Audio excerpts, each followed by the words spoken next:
Hi, I'm Teiya Kasahara. And I'm Rachel Iwaasa, Singer, pianist. and we just performed Racing Queer Music Scholarship, the concert today. And we sang, we played, we performed, made music by Jeffrey Ryan. And So I Killed a Man Tonight from the opera The Laurels.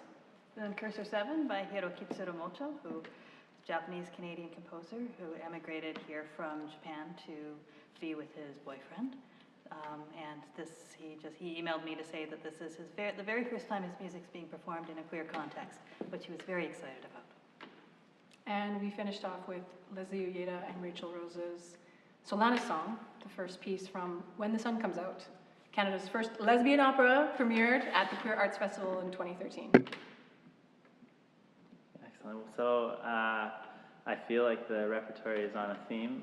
Can you tell me why you chose it? Well, he wanted queer programming. Yeah, it's first of all, it's great music by some really fantastic composers that happen to be queer or gay or lesbian or whatever, and also some of them racially diverse too. So yeah, giving voice to those different types of identities out there we thought was super important. Us being queer and racially diverse too, just to see more of those identities on stage and putting music out there that is representative of that. Yeah,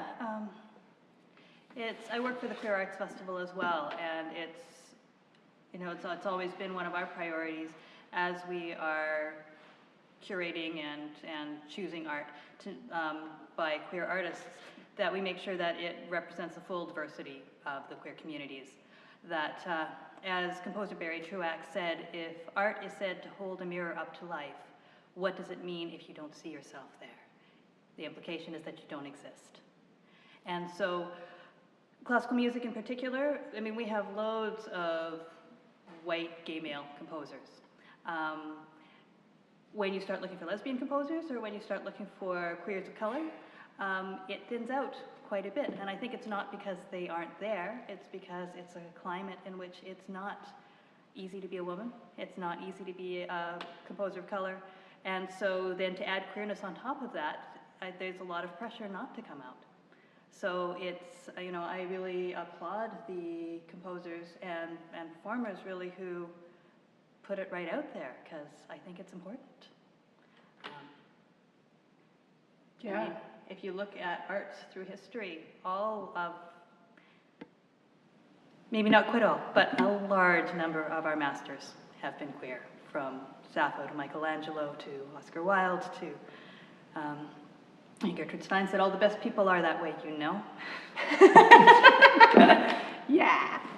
And I think it's important to acknowledge that diversity, not to say that, I mean, I listen to lots of music by straight composers, even when they flaunt it. But I think it's important to be able to recognize the full diversity of creativity that's out there, because that goes a long way towards recognizing, just recognizing people in society. And we live in a bit of a false paradise, We have a feeling like, especially in Vancouver with our rainbow crosswalks, that Toronto too. Yeah, that everything's gotten better for queers, and things like the Pulse shooting in Orlando reminds us that we're not there yet. Yeah. Yeah, wow. So you're both alum here? Mm-hmm. Did you go to school here together? We didn't really cross paths in this school. We were here at the same time, but Yeah. I was working on my doctorate, and It was my undergrad. so, I mean, Piano, opera, so kind of like this, unless you're doing collaborative stuff. But yeah, so we did a little bit of work together at VZ, at the Vancouver International Song Institute, the year that we both graduated. Exactly. And everything. And, it was one of those kind of astonishing discoveries where we were just like, what, you've been here for years? Why did we never, Exactly. why did we never play together? It was, and both also being, half Japanese too. Yeah. That kind of shared identity. So it took 5 more years before we met up again for the workshop of When the Sun Comes Out in 2012. And then we had the premiere in 2013, and when I was approached by Hetty for this program, I was like, yes, Rachel. She is the person to do it, because I knew I wanted to sing Leslie's music, so, yeah.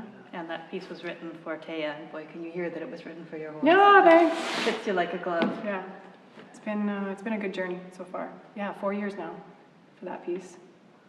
Yeah. Wow, so what's it like to be back here, performing here? It's weird. It's kind of like Twilight Zone, for sure. It's renovated. It's really nice to perform in here. Great acoustic. Yeah, even walking down the halls, I'm like, I remember these smells. I remember that room, or whatever, you know, hanging out in what is the upstairs lobby, you know, The lounge. The lounge. Yeah, and just seeing people with their lockers, you know, it's quite nostalgic. But yeah, good memories here. Yeah, good memories here. But boy, was it a lot easier playing on this stage than I remember it being the last time. Yes, right? Just there was so much less pressure, I guess, because we could be ourselves, doing a queer program, being queer, for a queer conference. Like, that's amazing. You don't get that every day, you know? That must be liberating. Well, and Yeah. for me, it was also really special that the conference is putting a focus on race as well. It's racialized queers have been at the front and center of gay liberation since Stonewall. It's not remotely new that we have a strong presence, but somehow that often seems to get kind of erased through the history. So it's wonderful to see an environment like that where that's being centered. Yeah, you know, I was thinking about, I don't have this question quite fully articulated, but I want to ask you about performance, I guess. Like, I feel like we talk about, in academic circles, a little bit about performing race and performing gender, and as performers of music, when you were up here performing a minute ago, I don't know, what were you performing? If that makes sense, as a question. Yeah. Yeah. Do you want to start, or shall I start? Were you? I guess are you conscious of the dynamic in the room? I mean, it sounds like you're talking about it as though you are. You're conscious of the context in which you're performing. Does that impact the way that you might typically approach a performance? So is it different to perform for this group than it is to perform for another because there's a layer that you're not performing, for instance? Completely. Well, first because of the subject matter, you know, the piece, especially Solana's, and it being a queer character in love with a woman, and having that love also forbidden in that context. So it's just something I can directly relate to, as opposed to trying to be some 19th century, you know, bourgeoisie woman that I'm trying to... His main goal is marriage. Exactly, right?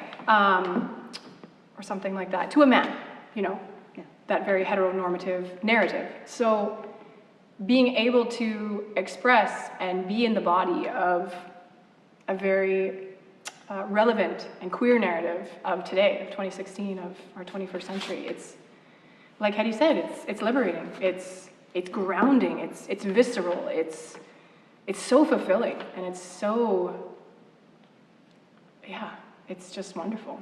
And to be able to, you know, to also collaborate with someone who is queer, and to make that music, and to not just have, you know, kind of any pianist play with me.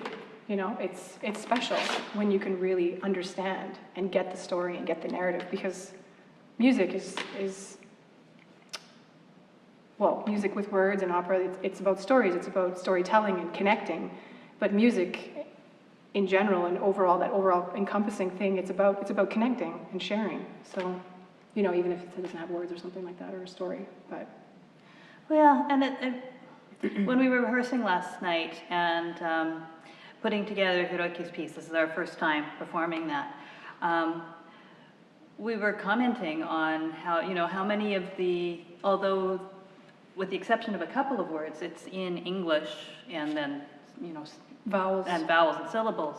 But the choice of the vowels and the way that it's put together is, you know, very much reflects Japanese language. Oh, yeah. You know, As it soon as I rem- opened the page, I was like, oh, that's interesting. And it, you know, it reminded, you know, my father never taught me Japanese, though it was his first language, but he did, you know, he taught me how to speak the alphabet. That's one of, you know, and so that, you know, as the Hiragana, Yeah. so a, I, u, e, o, kaki, kukeko, sashi, Yeah. suse, so, like it's all divided in those kinds of vowels with the consonants and how you learn how to write it.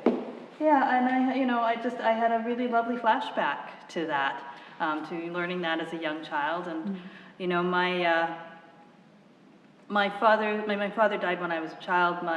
His last surviving brother and sister just died this past month, and it was really meaningful for me in my artistic practice to be able to connect to my Japanese heritage.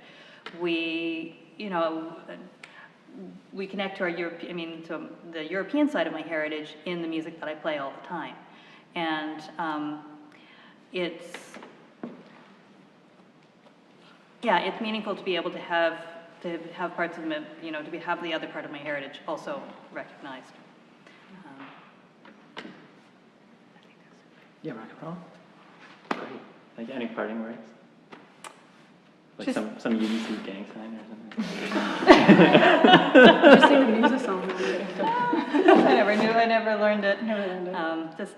Thank you to Hetty and all the organizers for putting this together. Thank you so much. And I hope that this is the first of many such conferences. Yes, keep them coming. And yeah, it was great. Thank you for having us. Yeah.